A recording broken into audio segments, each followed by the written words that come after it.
नमस्कार, एस्ट्रो सीमा पांडे चैनल में आप सभी का बहुत बहुत स्वागत है। आज हम बात करने वाले हैं शनि और मंगल के समसप्तक योग के बारे में। जी हाँ, 28 जुलाई 2025 से पूरे 30 वर्षों के बाद, पूरे 30 साल के बाद शनि मंगल का समसप्तक योग का निर्माण होने जा रहा है। ऐसे में कुंभ राशि के जो जातक हैं, इनके जीवन पर इस समसप्तक योग का क्या प्रभाव पड़ेगा, किस प्रकार से किस्मत होगी बुलंदी के शिखर पर और किस प्रकार से यह समसप्तक योग आपके जीवन को प्रभावित करने वाला है, आज इसी पर हम चर्चा करेंगे। तो चर्चा बेहद खास है। जो भी कुंभ राशि के जातक हैं, वीडियो को बिल्कुल भी स्किप ना करें, वीडियो को फुल वॉच जरूर करें। देखिए, 28 जुलाई 2025 की रात्रि में 8:11 पर मंगल देव अपना राशि परिवर्तन करेंगे।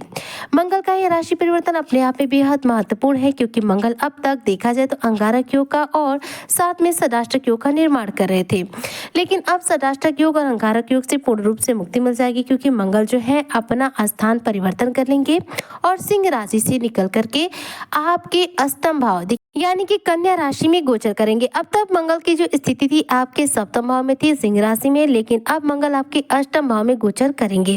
अब यहाँ पर देखिए, मंगल के गोचर करने से शनि मंगल के बीच में 7 भावों का अंतर पड़ रहा है। ऐसे में दोनों एक दूसरे से 180 डिग्री के कोण पर होंगे, बिल्कुल आमने सामने होंगे। तो जब दो ग्रह एक दूसरे के आमने सामने होते हैं, 180 डिग्री के कोण पर होते हैं, ऐसे में देखा जाए तो समसप्तक योग का निर्माण होता है। वैसे तो ज्योतिष शास्त्र में यह समसप्तक योग बहुत ज्यादा शुभ योग नहीं माना जाता है, क्योंकि इसके कुछ प्रभाव तो पॉजिटिव होते हैं, लेकिन कुछ इसके नेगेटिव प्रभाव भी निश्चित तौर पर देखने को मिलते हैं। लेकिन यहाँ पर चूंकि मैं बात करूँ कुंभ राशि के जातकों की, तो देखिए 12 राशियों में सिर्फ 4 राशियां ऐसी हैं जिनको कि शनि मंगल के इस समसप्तक योग से नेगेटिव प्रभाव देखने को मिलेंगे, लेकिन बाकी की 8 राशियां ऐसी रहेंगी जिन्हें इन समसप्तक योग से पूर्ण रूप से शुभ प्रभाव मिलेंगे। यहाँ पर कुंभ राशि की बात हो रही है, तो मैं बता दूं कुंभ राशि के जातकों को कि आप यहाँ पर बिल्कुल बेफिक्र रहे, क्योंकि शनि मंगल का समसप्तक योग आपको किसी भी रूप में निगेटिव प्रभाव नहीं दे रहा है। यहाँ पर मंगल और शनि का समसप्तक योग बहुत ही पॉजिटिव प्रभाव देने जा रहा है, जो कि आपके कई अधूरे सपनों को पूरा करेगा, कई कार्यों में सिद्धि दिलाएगा, साथ में आपको बेहतरीन सफलता अर्जित कराएगा। ज्योतिष शास्त्र में मंगल की भूमिका क्या है? एक सेनापति के। मंगल क्या है? एक साहस, पराक्रम, ऊर्जा के कारक ग्रह है। मंगल एक भूमि पुत्र के रूप में जाने जाते हैं। मंगल हमें भूमि, भवन, वाहन का सुख देते हैं, साहस और ऊर्जा देते हैं, हमें शक्ति, सामर्थ्य देते हैं। मंगल एक ऊर्जावान ग्रह होकर गोचर कर रहे हैं। कहाँ पर? कन्या राशि में, जो कि बुध की राशि है। बुध की राशि में मंगल का गोचर होगा। मंगल आपके अष्टम भाव में विराजमान होंगे।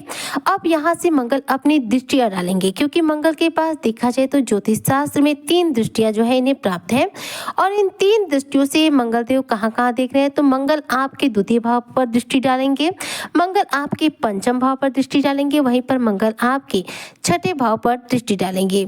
सबसे पहले समझ लेते हैं कि अष्टम भाव क्या होता है। देखिए, अष्टम भाव में मंगल की भूमिका किस प्रकार से होगी, तो अष्टम भाव मृत्यु का भाव माना जाता है, अष्टम भाव रहस्यों का भाव माना जाता है, अष्टम भाव गुप्त धन का भाव माना जाता है, वहीं पर अष्टम भाव हमारे जीवन में परिवर्तन लाने का भी भाव माना जाता है। जब मंगल यहाँ पर विराजमान होंगे, जो कि एक आक्रामक ग्रह के रूप में जाने जाते हैं, तो ऐसे में देखा जाए तो आपके जीवन में प्रत्याशित रूप से या फिर अप्रत्याशित रूप से कुछ चुनौतियां भी देखने को मिल सकती हैं। हालांकि मंगल की जो यहाँ पर दृष्टियों का प्रभाव पड़ रहा है, यह आपके लिए बहुत ही ज्यादा उत्तम बढ़ रहा है, क्योंकि मंगल अपनी चौथी दृष्टि से आपके द्वितीय भाव को दिख रहे हैं, अपनी 7वीं दृष्टि से आपके 5वें भाव को दिख रहे हैं, वहीं पर मंगल अपनी छठी दृष्टि से आपके 8वें भाव को देख रहे हैं। जब मंगल की दृष्टि आपके द्वितीय भाव पर पड़ेगी, द्वितीय भाव क्या होता है? धन का होता है, परिवार का होता है, कुटुंब का होता है, और साथ में वाणी का भाव माना जाता है। मंगल की दृष्टि जब आपके द्वितीय भाव पर जाएगी, तो यहाँ पर देखा जाए तो द्वितीय भाव आपका एक्टिवेट होगा। ऐसे में आपके जीवन में धन प्राप्ति के रास्ते खुलेंगे, परिवार में पड़ रही आपस में जो मतभेद है आपके जीवन से समाप्त होगी, आपसी तनाव आपके जीवन से दूर होंगे, और इस दौरान आपकी वाणी बेहद प्रभावशाली बनेगी।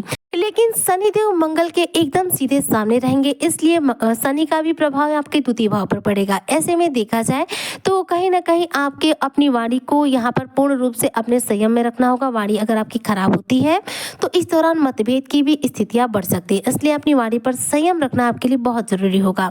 वहीं पर बात करें मंगल की अगली दृष्टि के बारे में, तो मंगल 7वीं अपनी दृष्टि से देख रहे हैं आपके 5वें भाव को। 5वां भाव क्या होता है? संतान का भाव माना जाता है, शिक्षा का भाव माना जाता है, प्रेम का भाव माना जाता है और साथ में देखा जाए तो पांचवा भाव जो होता है संतान से संबंधित हर प्रकार के कार्यों का भाव माना जाता है। मंगल की दृष्टि यहाँ पर पड़ने की वजह से अगर संतान की पढ़ाई में मन नहीं लग रहा है, संतान की पढ़ाई से यानी कि शिक्षा से रिलेटेड कोई इशू चल रहा है, संतान प्राप्ति से रिलेटेड कोई समस्या आ रही है तो उन समस्याओं का अंत होगा। इन सब क्षेत्रों में आपको अच्छी सफलता मिलेगी। संतान के भविष्य की योजना आप बना पाएंगे। साथ ही देखा जाए तो इस दौरान आपके प्रेम संबंधों में भी राहत मिलेगी, लेकिन शनि की दृष्टि रहेगी जिसकी वजह से प्रेम संबंधों में कुछ चुनौतियों का भी सामना करना पड़ सकता है। मतलब लाभ भी रहेगा लेकिन शनि की वजह से कहीं ना कहीं कुछ आपको चुनौतियां भी फेस करने को पड़ेंगी, लेकिन ये चुनौतियां जो है आपके जीवन को किसी भी रूप में परेशान नहीं कर पाएगी। आप इन चुनौतियों से बहुत ही आसानी से बाहर निकल पाएंगे। वहीं पर बात करो मंगल की तीसरी अंतिम दृष्टि यानी कि 8वीं दृष्टि के बारे में, तो मंगल की 8वीं दृष्टि जा रही है आपके छठे भाव पर। छठा भाव जो होता है रोग का होता है, शत्रु का होता है और ऋण का भाव माना जाता है। ऐसे में मंगल की यहाँ पर दृष्टि पड़ने की वजह से स्वास्थ्य संबंधी कुछ समस्या आपको देखने को मिल सकती है, क्योंकि मंगल पर शनि की दृष्टि रहेगी। मंगल शनि आमने सामने रहेंगे तो स्वास्थ्य संबंधी कुछ समस्याएं इस दौरान आपके जीवन में बढ़ेंगी। और छठा भाव जो होता है शत्रु का भाव होता है, इस दौरान आप अपने शत्रु को परास्त तो कर पाएंगे, लेकिन शत्रु की वजह से आप परेशान भी हो सकते हैं। मतलब शत्रु आपको परेशान करेंगे, हालांकि इन परेशानियों पर आप विजय हासिल कर लेंगे, लेकिन चुनौतियों का सामना करना पड़ सकता है। इस दौरान देखा जाए तो कर्ज से आपको काफी हद तक राहत मिलेगी। वहीं पर देखा जाए तो हेल्थ के रूप में स्टमक संबंधित कोई छोटी मोटी समस्या फेस करने को मिल सकती है। ऐसे में खान पान पर विशेष रूप से ध्यान दीजिएगा। खान पान में यदि आप लापरवाही करते हैं तो आप किसी भी प्रकार से हेल्थ इश्यू का शिकार हो सकते हैं। यानी कि मंगल के दृष्टियों का प्रभाव देखा जाए तो आपके लिए काफी उत्तम रहने वाला है, लेकिन मंगल पर शनि के सामने रहने की वजह से दृष्टि पड़ेगी, जिसकी वजह से शनि की दृष्टियां क्या है अशुभ मानी जाती हैं। अब इस दौरान शनि क्या करेंगे, मंगल के इन सभी शुभ दृष्टियों पर अपना अशुभ दृष्टि का भी प्रभाव डालेंगे। तो इन सभी क्षेत्रों में आपको सफलता भी मिलेगी, लेकिन इन सभी क्षेत्रों में आपको कुछ चुनौतियों का सामना करना पड़ सकता है। ऐसे में जो भी कुंभ राशि के जातक हैं, इनके लिए देखा जाए तो मंगल का या गोचर करना या फिर मंगल का शनि के साथ समसप्तक योग का निर्माण करना। अगर करियर वाइज बात करूं तो करियर के क्षेत्र में सफलता दिला रहा है, आपके जीवन में धन का आगमन बढ़ा रहा है, आर्थिक स्थिति को मजबूत बना रहा है, व्यवसायी वर्ग को व्यवसाय में लाभ पहुंचा रहा है, लेकिन इस दौरान हेल्थ इशू दे रहा है। और साथ ही साथ देखा मंगल के समसप्तक योग की वजह से दुश्मनों की वजह से कुछ परेशानियां आपके जीवन में बढ़ सकती हैं। ऐसे में इन परेशानियों पर पूर्ण रूप से विजय प्राप्त करने के लिए और मंगल के द्वारा केवल और केवल शुभ फलों की प्राप्ति के लिए आपको कौन से उपाय करना चाहिए, तो देखिए 30 सालों के बाद यह समसप्तक योग का निर्माण हो रहा है जो कि लाभ भी दे रहा है, लेकिन कुछ सावधानियां बरतने की इसमें आवश्यकता पड़ेगी, वरना आपको हानि हो सकती है। शनि और मंगल दोनों को प्रसन्न करने के लिए हनुमान चालीसा का पाठ करना चाहिए। जी हाँ, बजरंगबली की रोजाना पूजा उपासना कीजिए, हनुमान चालीसा का पाठ कीजिए। ऐसा करने से दोनों ही आपकी कुंडली में बलवान होंगे, दोनों की तरह आपको शुभ फलों की प्राप्ति होगी और दोनों ही ग्रह शनि और मंगल आपको किसी भी रूप में नेगेटिव प्रभाव नहीं देंगे।